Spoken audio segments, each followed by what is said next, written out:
My name's Adele Onyango and welcome to another episode of Legally Clueless. No, seriously, I have no clue what I'm doing, but I'm pretty sure I'm not the only one. Hello and welcome to episode 90 of Legally Clueless. Can you imagine that we are 10 episodes away from episode 100? Isn't that hectic? Did you think we would get there? I really didn't. Not to say that I have self-doubt, but I mean, just go and listen to episode 1. That chick was struggling. It's so beautiful to have grown as an individual and with you on this podcast. So I'm really thankful that you listen. If this is your first episode, welcome. Join the Insta fam at Legally Clueless Podcast. If you prefer Twitter and you're chit-chatting about the podcast, I'd love to eavesdrop, but I can only do that if you use the hashtag Legally Clueless. So a bit of a disclaimer, but this is good noise in my neighborhood. I've woken up earlier than usual to record this, and I've caught the birds chirping like crazy. It's so beautiful, yet so irritating. Because I'm like, is it sipping into the podcast? I'm not sure. But it's such a beautiful, I don't know if I'm sounding a bit hippie-ish, but it's such a beautiful sound to wake up to. It's like squads of birds with different sounds. I don't know if there's a battle going on. Maybe I'm Hukuchini saying it's so beautiful and up there it's tense. Anyway, moving away from that, this episode, I'm so proud of it because there's two concrete things that are so wonderful.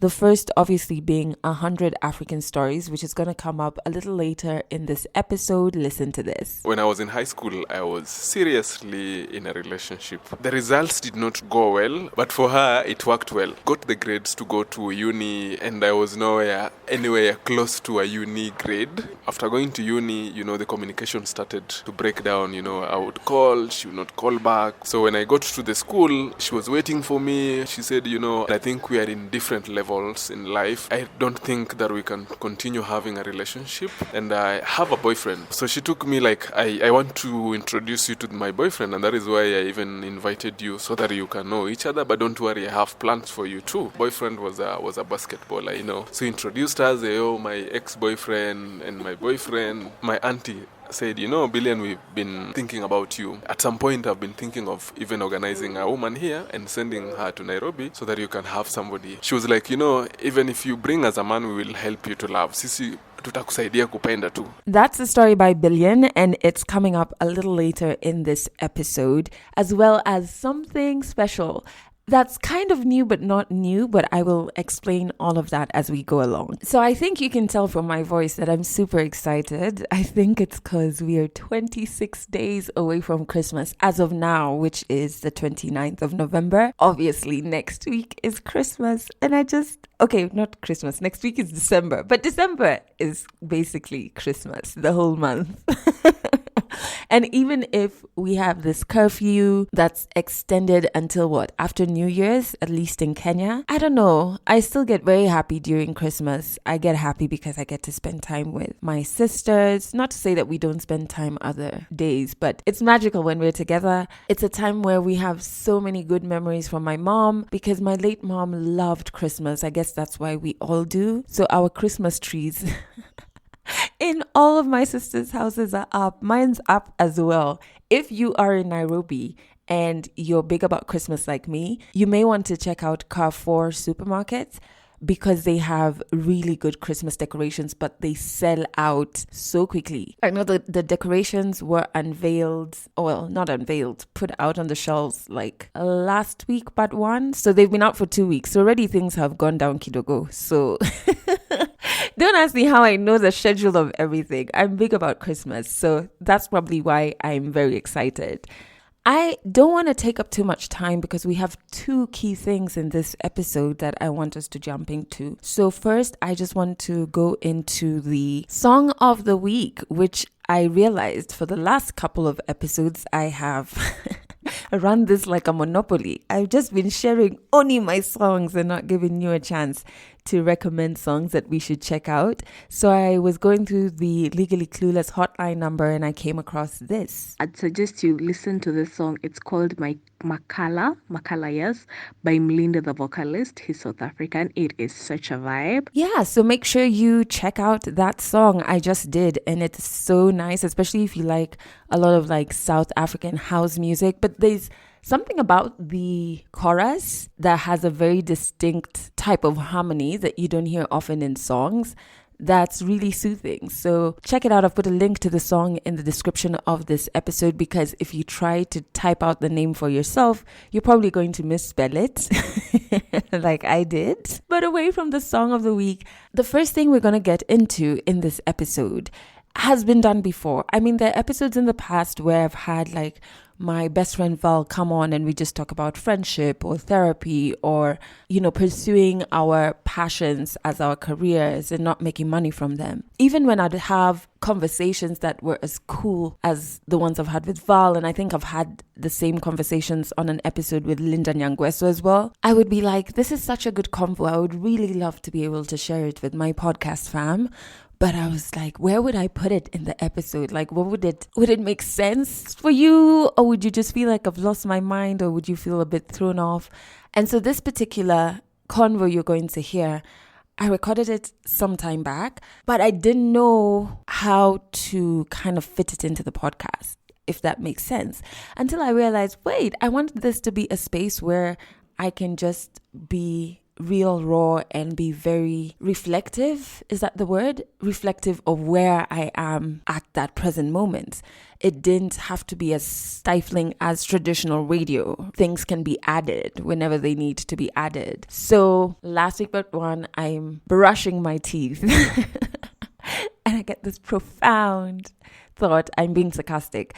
I just was like, wait, they are random conversations, so why not just call them random convos? Whenever you feel like dropping a random convo in an episode, drop it, and then also have 100 African stories, so you get like a double treat. And the random conversation is with Eric Underwood. I met Eric in 2018 when I was doing a campaign with Johnny Walker. The campaign entailed me going to Monaco, which was just so wonderful, to watch Formula One, even though I'm probably the last person who needed to have been taken to watch Formula One, because I did not understand a damn thing other than, where's Lewis Hamilton? And can we get a hug? It was such a beautiful trip. Oh my word, I can't even tell you. And it came at a time when I was so stressed at work. I was still at KISS by that time. I was in the thick of just being super frustrated with my job. And then the Monaco trip came a week before me going to Scotland, Edinburgh, for my good friend's wedding. So I had like a 2-week or a week and a half stretch of just taking a break from Nairobi, taking a break from all the things that were stressing me, and being in a space where there's no expectations, nobody knows you, and you can just breathe. I met Eric after a full day of activity. We had this party on a yacht, and it was amazing. The DJ was so fantastic, and it was the setup where there was a DJ, but there was also this band, like a live band with horns and drums, and they were so cute. Oh my God. They were so cute. And I was recording everything that was happening in Monaco because I needed to put out a video that was one of the deliverables I had for the client. But I remember when one video that I took during this party, like when this band came on, I had like zoomed into one guy's bicep. And I was just like, Adele, control your hormones. First, it was a private Johnny Walker party. And then before we knew it, like everybody in that area had come onto this yacht for this party. And so I had met Eric at the party and we really hit it off. He's such good energy. We talked about Africa. We danced a lot. Eric is a dancer. Oh yeah, that makes sense. At the time, I didn't know that he's a ballet dancer, but we danced a lot. So we took a picture and then we swapped Insta handles. And then when I went back to the hotel, because we swapped handles so that I could tag him. So when I went back to the hotel where the Wi-Fi was that evening, actually, not that evening, the next day is when I did this. I tagged him and then I was like going through his profile. I'm like, who's this person that I met? And then I'm just seeing a lot of ballet, like really, really good clips of him dancing. I'm like, he's really talented. And selfies. I remember this one selfie. He doesn't even know this because I was like, who is this guy that I met? It was a selfie with Naomi Campbell. It's like, hiya. What's happening, Eric? And because I posted the photo and tagged him, my good friend Sunny Dollard, he was like, oh my God, you were with Eric Underwood. What? So we kept in touch via Instagram all of these years. We were chatting and he was like, I'd really love to be on the podcast. And I was like, I would love to have you on the podcast. So we had such a beautiful conversation on purpose, on trailblazing, and how lonely sometimes the path to building a career around your purpose and around your passion can be. We talked about success, identity. Who are you? We also talked about fears. It's such a profound conversation. When I was editing it, I was just like, oh my God, it's so refreshing to have these convos. Before we get to 100 African stories, here's a random convo. Random convos on Legally Clueless. So I just shared how we met Eric. Yes.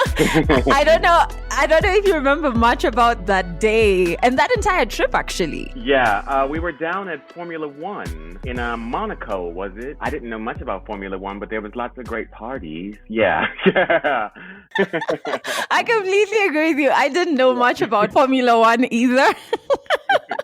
But I did have a blast. We met at that party and I remember we spoke a bit about Africa on that day. We didn't really talk about what we do and like our careers. So maybe you could break that down for the Legally Clueless listeners. Who is Eric Underwood? Sure. So I am from Washington, D.C. originally, and I am a ballet dancer. So I danced with numerous companies. I danced with the Dance Theater of Harlem, American Ballet Theater, and then I'm probably the most known for dancing with the Royal Ballet here in London. I was a soloist there. And now I'm acting. I was actually in the movie Cats, which didn't go down very well in the cinema, but yeah, it was a good experience. I was so proud of you either way, Eric. How did you get into ballet? What is the very beginning of that? So I am from very humble beginnings. We didn't have lots of money in my family, and my mother, well, where I lived, we had a school that was our local school, and you just went to school based upon the neighborhood that you lived in. And that neighborhood didn't have a lot to offer, and nor did the school, besides joining ROTC, which was preparing you to go into the army, which I had no interest in. My mother decided I was an actor.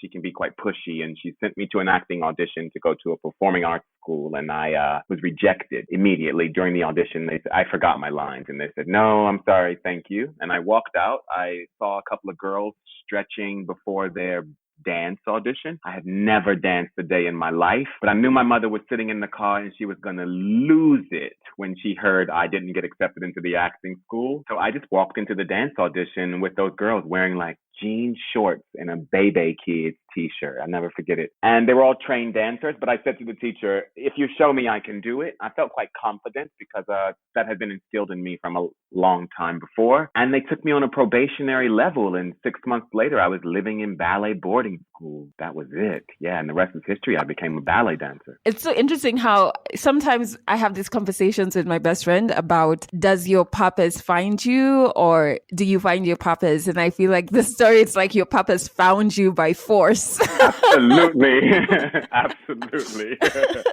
In those early days, what would you say was kind of moments that validated you, that you felt like, yes, I'm actually in the right space, I'm in the right path? Were there things that happened that kind of reduced your self-doubt about pursuing ballet? Well, initially, being a boy who danced, I found it really difficult. I mean, the first couple of months, I was an American football player before that, but I wasn't very good. But I had all my friends from the team, and they were going, oh, where are you going? And I was going to ballet practice, and then they started to tease me, and it was terrible, and I just felt quite defeated. And then, after that, there was sort of a turn of events where I started to become quite known for being a really good dancer, and then I would walk through school, and people would be like, Ain't you that dancing boy? Ain't you that dancing boy? And that sort of became my sense of identity. Okay, wait, I went from this sort of anonymous person into being known for being that dancing boy. I felt like it validated me in some sense. It gave me a sense of purpose. I was no longer afraid of being teased or, just not feeling like I was celebrated as a person. I had something that made Eric special. He was a dancer. I mean, it's very difficult because ballet is predominantly white. And when I say predominantly, I would say 98%. So there was also a lot of culture shock that went into that experience as well, because I grew up in an all-black neighborhood. And all of a sudden, I was thrown into a space where that dancing boy was the black guy. And I would often have to look around for the black guy because that had never been my point of reference because everybody around me was black. So I never even thought about it. It's so funny here in the podcast. I always say how it's interesting how our human journeys are very different but very similar. I remember when I was in high school, I went to high school in Botswana. I found that there's a more pronounced racial tension. In Kenya, that wasn't really the case. So here in Kenya, I was in the swimming team, and black people and black kids swimming was not out of this world. Yeah. It was normal. My entire swimming team in primary school was like black girls because I went to a school that predominantly had black African students. But when we would go and compete with other schools in Kenya, there would be white kids and whatever. And so it was not a big deal. But then I went to Botswana and I was the only black person on the school swimming team. Exactly. And, when you'd win, they'd give out the medals and stuff during assembly. And all the black kids would like get up and be like, yes, yes, yes, yes. And I remember telling my aunt, I'm like, I don't even think they're clapping for me. I think it's like much deeper, Absolutely. Yeah.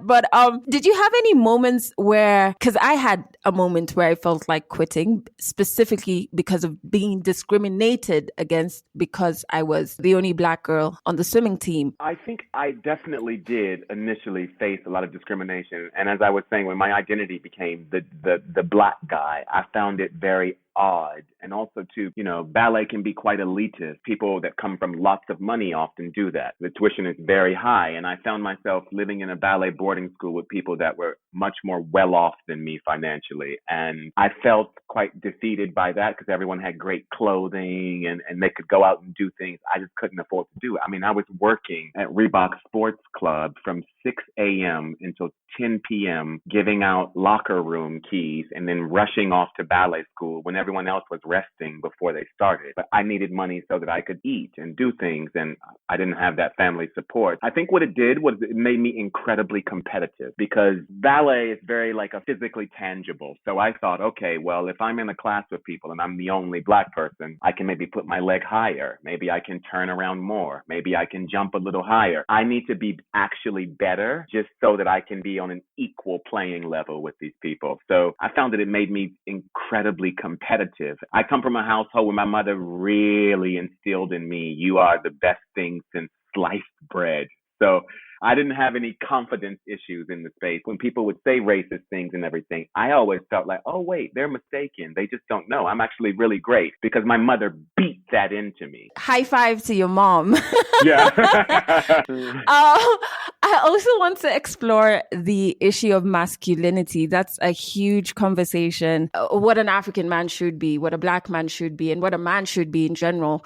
Yeah. Did you have moments where you had to defend your identity and say, hey, look, I don't subscribe to what you're saying. I just am. Yeah, I definitely had those moments. For me, it was a bit of a double-edged sword because when people would, you think of typical masculinity, they think of a strong man, and particularly black men have to be super strong. And I think having that was very difficult for me emotionally and sometimes might have even worked to my benefit because I was stronger than most of the guys in my class. I was physically stronger, but that had nothing to do with me being black. That had everything to do with me wanting to work very hard and pushing myself to the very end. To be honest with you, when it comes to masculinity within the black community, particularly in America, there's so much pressure to be super macho and kind of hip hop and all these things. But because I was removed from that environment and I was now the only black person in the ballet school, I was so isolated, almost weren't those expectations because I was just so incredibly foreign. And I think that a lot of white people didn't know how to even relate to me. And I'm not sure how I felt about that as a child. I think I probably felt like, wow, I've escaped this sort of toxic masculinity, but I'm in Never Never Land where no one relates to me. No one actually engages with me on a personal level like that. And so I felt quite isolated. Even today, I'd say I feel quite isolated. I don't feel like there are that many people I can look at and say, oh, we've had really similar experiences. I relate to you when that comes to masculinity or how you define yourself as a man. I feel like I'm trying to figure it out. It comes with trailblazing. You're creating the path for others, which is beautiful and it's commendable. But then the pressure that comes with that is you're so alone. Absolutely. You're so alone. I always had the fear of, chasing success. I've always been incredibly driven and wanting to achieve.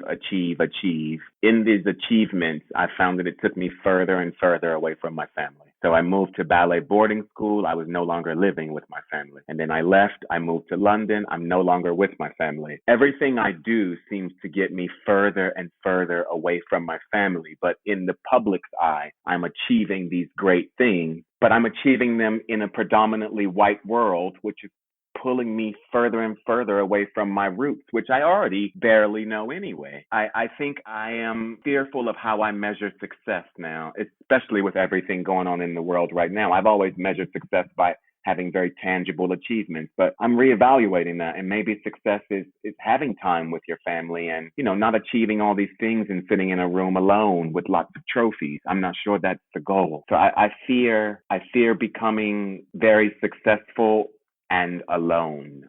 That's 2020 is just a reminder of what's really important. Like when I'm chasing for something career-wise, or if I'm stressed about something, especially around building my own business and being a freelancer and having this media thing that I'm doing. Yes. This year, I've learned to step back and just be like, whoa, what's really important in this moment? Yeah, absolutely. For me, it has really just become life and moments of actual, real, present living, which happens mostly around the people that you love, right? Yeah. So I completely identify with you on that. I was on tour in Italy dancing, and I was the only Black person. And basically, I had gotten comfortable with buying makeup from a shop and then putting it onto my white ballet shoes so that they could match my feet, because everyone else's shoes matched and our shoes are meant to match as an extension of the line. And in this small town in Italy, I ran out of the makeup and I had no more. And the shoes were there. I had a performance and I was freaking out going, oh God, this is going to look terrible. I went onto Instagram and I had quite a following. I didn't really think much of it. And I said, if there is a ballet company that will make a range of flesh tone shoes so that they aren't just all for white people, I'll love you forever. And I got back a response from a Russian company that said, why don't you just wear black? Which was incredibly ignorant, but to be expected. I got another response from another company that said, look, we love your talent. We'll make a shoe with you. And so I went in when I got back from that tour. We sat down and we made a range of shoes for Black people that they called Eric Tan, which in that moment, I didn't even realize. I just knew I didn't have shoes that were the right color. I didn't really realize how profound or big this was. And then I started to get messages from Christian Louboutin and everyone saying, look, this is amazing. We're going to start to do a larger range of flesh tone because it should be inclusive. And I hadn't really even thought about it because for me, it was very normal to just adapt myself to everyone else and paint my shoes secretly in a corner and no one had to know about it. And I realized that sort of sparked something in me where I thought, okay, Eric, it's great to chase ballet and this is a very selfish career, but you've achieved it. And so now maybe it's time to give back. And so I started to go out and do lots of ballet programs that were just based on trying to be more inclusive. And so I would go out into neighborhoods where they wouldn't have known about ballet because it's not on radar for a lot of people. So I went out into these neighborhoods and I found students and just introduced it. And then if you could find the talent, then they can become a great dancer and we can change the fact that there's only one or two Black ballet dancers. I made that my mission to go out and just make it much more accessible to people of color, Black people. Oh my God. That bit about the shoes. Yeah. I'm so proud of you. And it's almost like, you have that aha moment where you're like, actually, why was I adapting and changing things? You know, in the moment you're just doing it because you have to get it done and you have these performances and you just have to do it. But now it's like, oh my God, it doesn't have to be this way, guys. Like we deserve to be included. Now they're making them for women as well. So it really sparked a big change in the ballet world that I didn't even realize in that moment. There's been a lot of pushback, but I'm comfortable with having the debate because for me, the numbers are clear. There just aren't enough Black people in the ballet world. So I'd love us to talk about identity. What role do your roots play in your identity? You know, it's interesting. When I moved to London, I went out with a friend of mine who's also another African American, and we went to a Jamaican restaurant here. And the waiter was there, and he was Jamaican, and he said, "Where are you from?" And I said, "Oh, Washington, D.C." And then he said, "Oh, where are your parents from?" And I said, "North Carolina." And then he said, No, but where are they from?" And I said, "Well, I don't know. I don't know any further back than that." And I think he took it quite personally offensive, whereas America has such a history of slavery that I really have never been able to reach back to my roots. So I haven't known what that is past the second generation. And recently I did a ancestry test to actually find out what my roots were. And it came back, and it's quite spectacular because I'm very mixed with these African countries. I mean, I have it listed here. I'm apparently 27% from Cameroon, the Congo, and Western Batu, 20% Nigeria, 17% Malay, and then a place called Benin and Togo, I'm 10%. And then you have Wales, Scotland, England, 2% Senegal, and 2% from the Ivory Coast and Ghana. But I haven't had the opportunity to travel Africa outside of South Africa, which was a very interesting experience. You know, in school we had African studies. We would take that maybe, I don't know, 2 hours a year or something. I don't know anything. I'm completely ignorant to what my roots are. So I don't know anything about those cultures or who shaped me or how I got there, or, you know, I don't know anything at all. I went to South Africa and, you know, I had an interesting conversation because I was on a photo shoot and I was listening to R&B singer named Jaheim. And there was a guy from production, a Black guy, African. He said, "What are you listening to?" And I said, "Oh, Jaheim, you've never heard of him." And he said, No, we have heard of him. I know him. In fact, the African American culture has ruined us. And I said, "Oh, okay. Well, that's interesting. Please tell me how." And he said, "You know, I'll go back to my township and people have Air Jordans and satellite TV and nothing to eat. And that's something that we're mimicking from the culture that you come from." And I felt so embarrassed, and I felt like he was probably incredibly right. And it's true, like where you look at the content we consume, the music we consume, a lot of it is from the outside coming in. So for example, in music, so there's a push for let's have more Kenyan music on TV stations, radio stations, instead of consuming so much from the outside. Yeah. Because then it forces like the local musicians, well, not forces, but some do feel like they need to conform and start singing in an, you know, American way. Sure.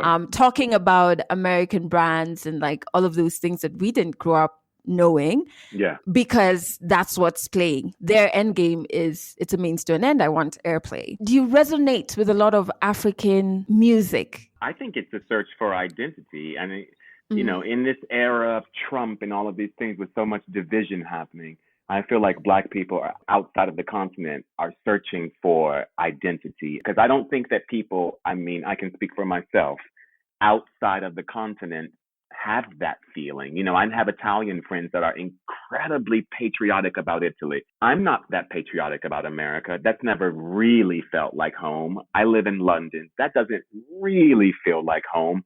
I don't think there is a sense of foundation for myself. There isn't. And so often we turn to culture for those things. So, you know, you look to music or to clothing and you're trying to relate and you're trying to reach out and grab something that makes me feel more African because I've only heard about it. The other day, it was the first time I've ever had jollof rice. And that's simply because I was like, Nigeria, I'll go on to, and I went and I looked and I have a friend and she said that her father was a quarter Nigerian. So I called her and asked her, what should I eat? And she said, try jollof rice. It was delicious. But I had to call someone who's a quarter Nigerian to ask what to eat because no understanding of the food even. It can make you feel quite not knowledgeable about something that makes you who you are. Yeah. So I've been specifically to Accra, which is capital city of Ghana. In Accra, there's a castle.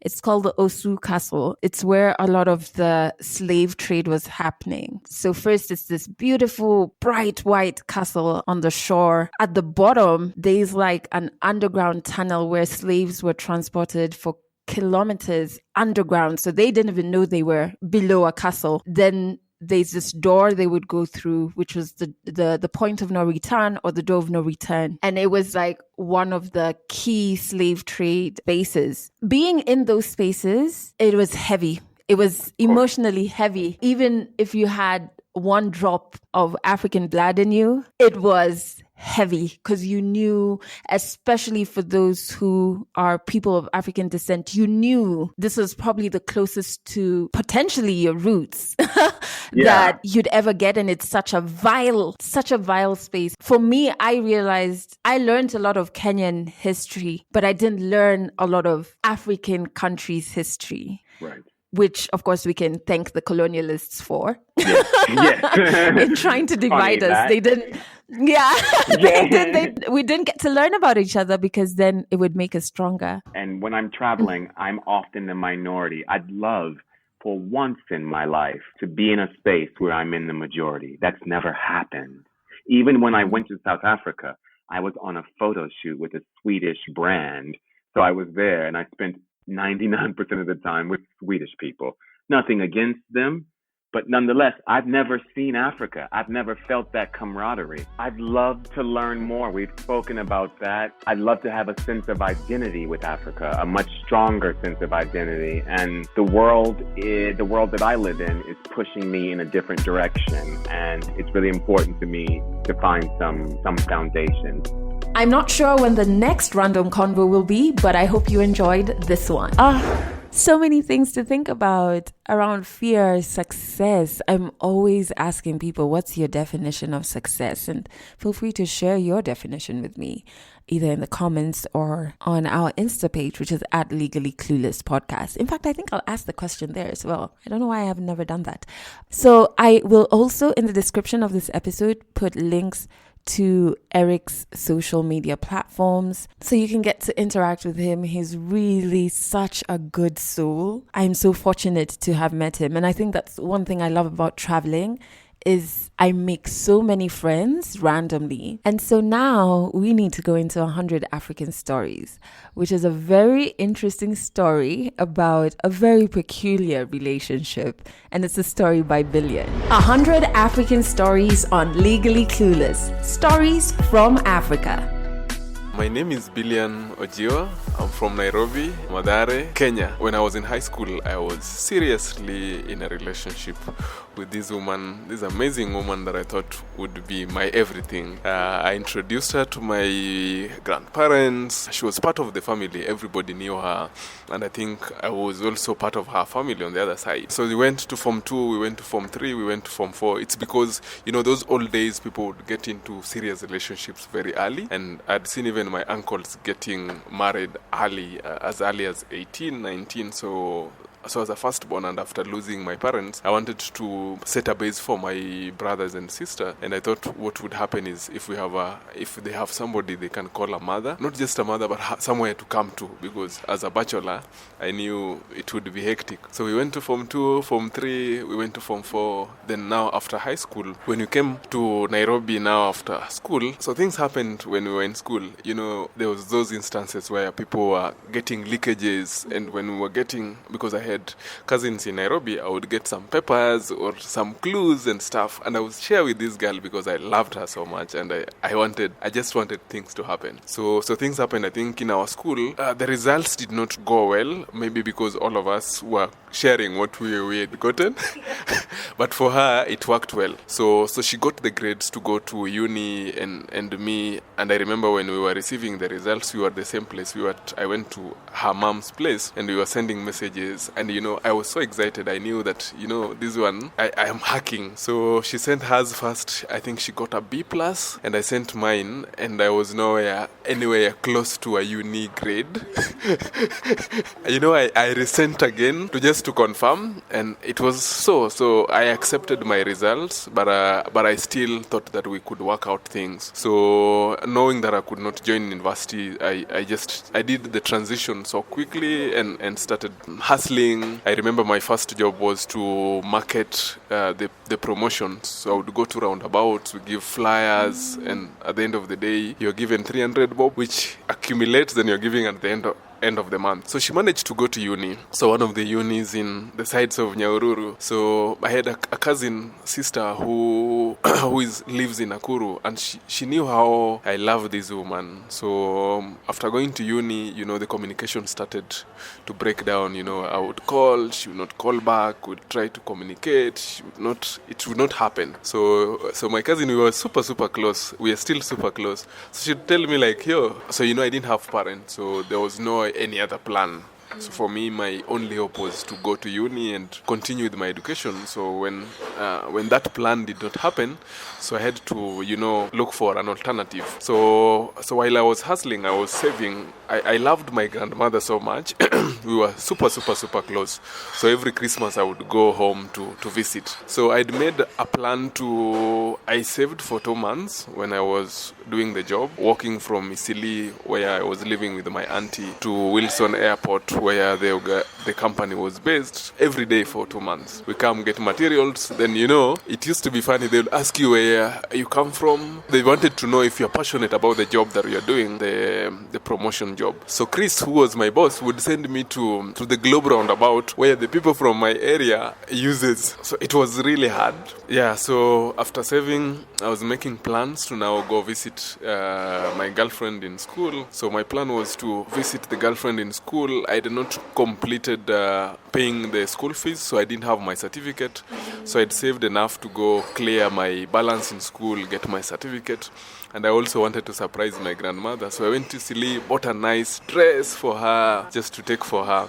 Yeah, so I went to Sili, bought my grandma a nice dress, So I'd planned for everything that I'd saved. After that, I planned with my cousin who was married now. She was in Nakuru. So to pass by her place on my way to Nyahururu to see my then girlfriend. So when I went, I'd done shopping. I knew she was in school, did shopping. And when I passed by my cousin's place, she just laughed. She said, now Sishtuke, don't be surprised.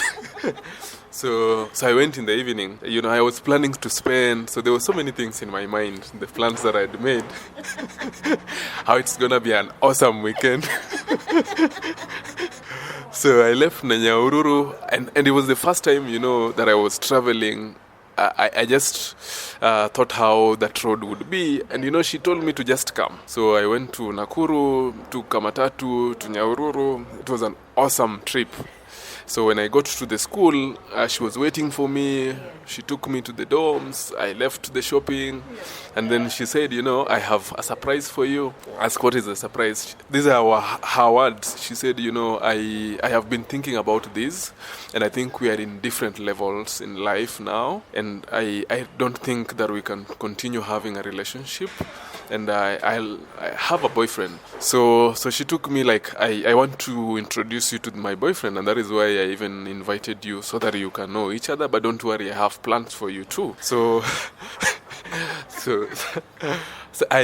since I was already inside the school, so we went to the basketball court. The boyfriend was a basketballer, and I had nothing to compare myself with him. He was good, wearing, he's tall and all that.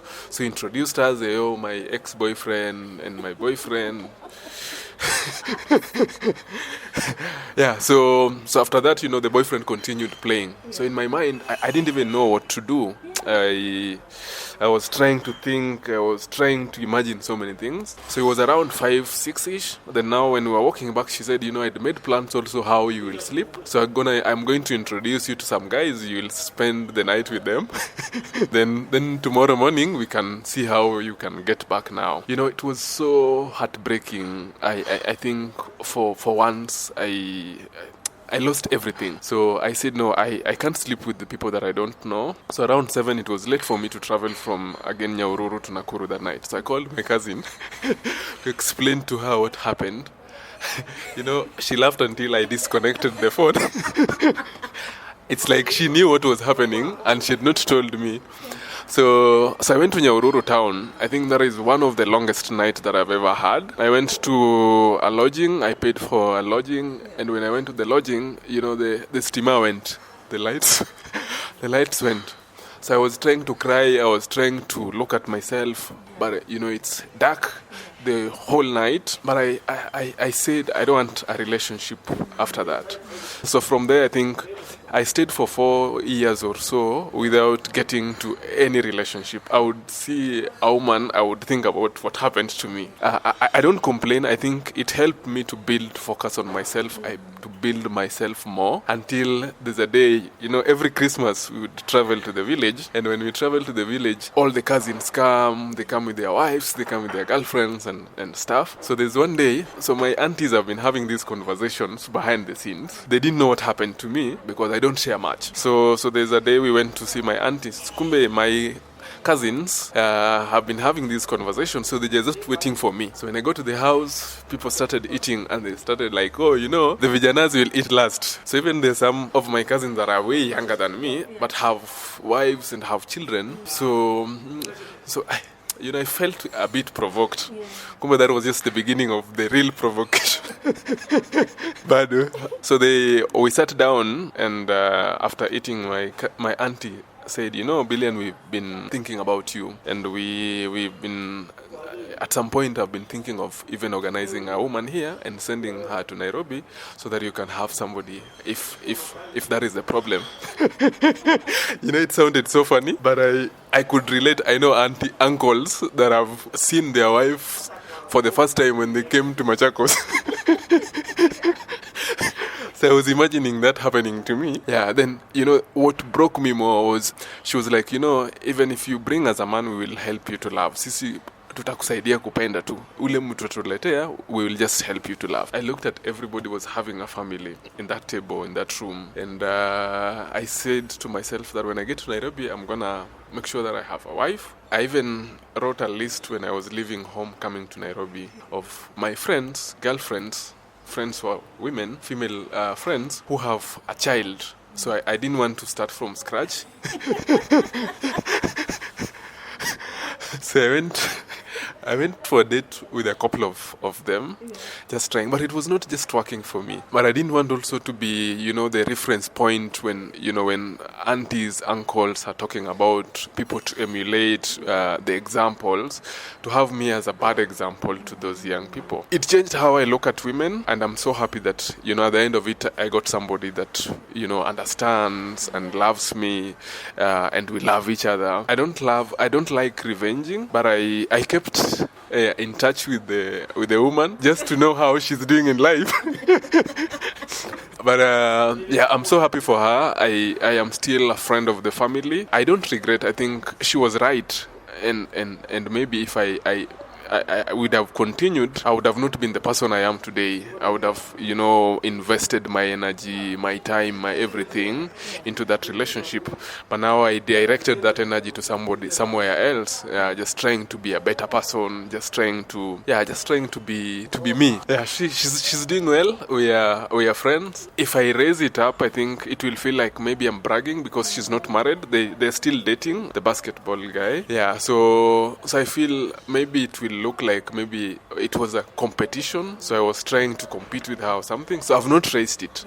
Yeah, but I just wish her well. At some point in life, I really wanted to do a bad revenge. I just wanted to revenge, but I talked to a couple of guys who said, you know what, you are sorted, but yeah. As much as we say there are no standards, relationships have standards. Like women want the best from men they are dating.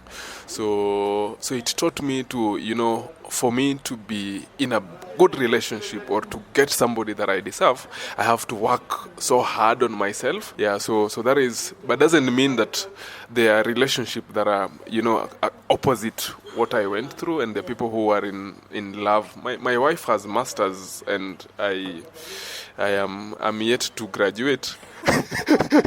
I'm still struggling with the school. Yeah, but I think it's just also the mindset, the confidence, and there are women who looks at, you know, the potential in someone.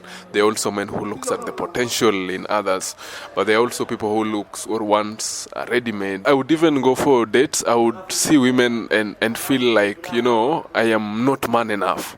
Like, you know, I am not handsome enough, or I don't have enough to have them. And even now, starting a conversation even with women, I have to look. I think that's why I try to dress well a lot, so that I cover the steam. Yeah. So my wife complains that I shop a lot. I can't see a good thing and leave. It's because of the thing that was planted in me. When I looked at that guy, he looked, you know, well organized, you know, having things in place. So I'm still struggling with that.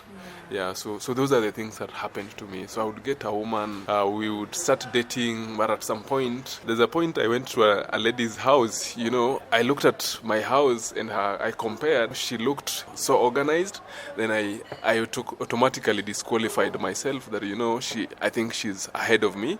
Nothing can happen between us. I think internally, one thing that I do is I try to pray a lot and meditate before I make any move, you know, with the self-esteem, you know, with the background, the poverty background. There are so many things apart from the relationship that, you know, has tied me to a corner that makes me feel like, you know, this is where you belong. So I try to pray a lot. So every morning, every evening before I sleep, and every morning I have to pray and just make sure that my day is okay. So those are some of the ways that I try to fight it. But it's there. It's not just the relationship, also the poverty background, you know, it pulls you. When you see awesome things, you know, some application, you know, you look at yourself, you say, I don't qualify. Yeah, so when sometimes I see application, I just disqualify myself. I say, you know, I don't think I am good enough. So that is the question that I came up with the slogan, impossible not.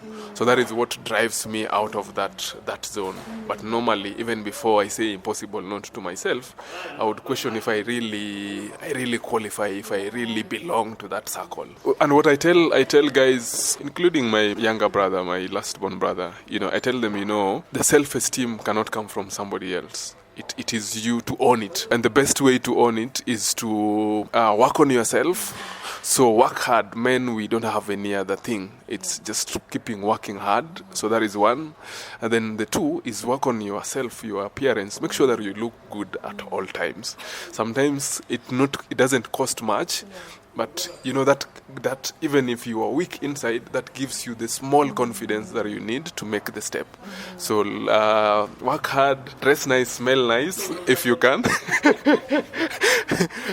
If you unkept, when you drink the local brew and you unkept, you know, it kills you even more. So the best way when you are at a corner where you feel weak, when men are standing, then the best way is just to work on yourself. Yeah, but I think most men are battling with the self-esteem. But if you think deeply about them, there's something attached to it. Catch more African stories in the next episode of Legally Clueless. You honestly have to commend his ex-girlfriend for her honesty and her transparency to introduce her outgoing boyfriend to the incoming one. Like, that is, I'm sorry, Billion. It's well, you could hear me in the background. I cracked up. I was like, what?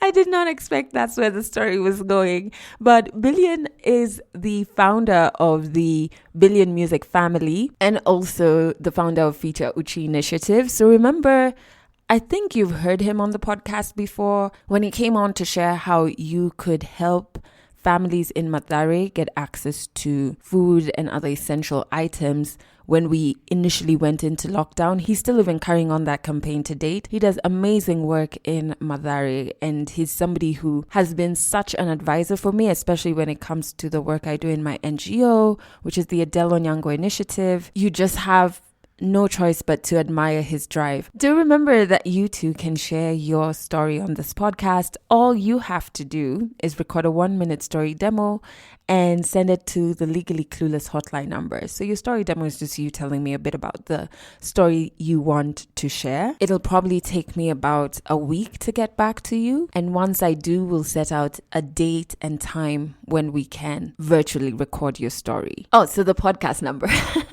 I forgot to share it. It's in the description of this podcast episode, but it's plus 254 768 628 790. So literally wherever you are in the world, you can just send the story demo on WhatsApp. Just use your voice note feature. Also, I'd love to hear from you if there's a song you want to recommend, like earlier in this episode, or maybe there's an episode you listened to that you 100% related with. Hey Adele, just done listening to the latest podcast episode that you've heard about Orlando, and it's so interesting that I can relate to her on so many levels, like being that it girl, the girl that's always the go-to, for friends, for leadership, the one that's always confident in everything, but then always being dealt an underhand when it comes to relationship and stuff. Maybe because it has always been thinking, why am I almost always the side chick? Like, am I exhibiting such pick-me behaviors that I am almost always the side, the one they want after they have, the other one. But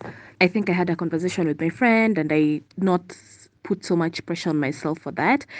And yeah, it has been like a very relatable episode, and thank you for sharing all that you share. Thank you so much for sharing that. And it's so interesting you bring up that convo, because I've had that conversation with a friend where you don't want to get stuck in the rut of blaming yourself for always ending up as somebody's side chick. And at the same time, you're trying to wonder, but why is it always me? So I completely get where you're coming from. Maybe I need to look for somebody to tell a story about that. Food for thought.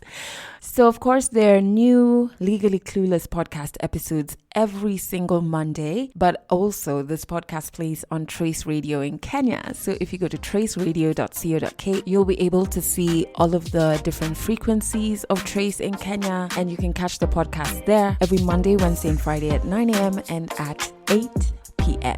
That's it for this episode of Legally Clueless. You can share this podcast with your friends. You can keep it for yourself. I'm not judging. Just make sure you're here next week for the next episode.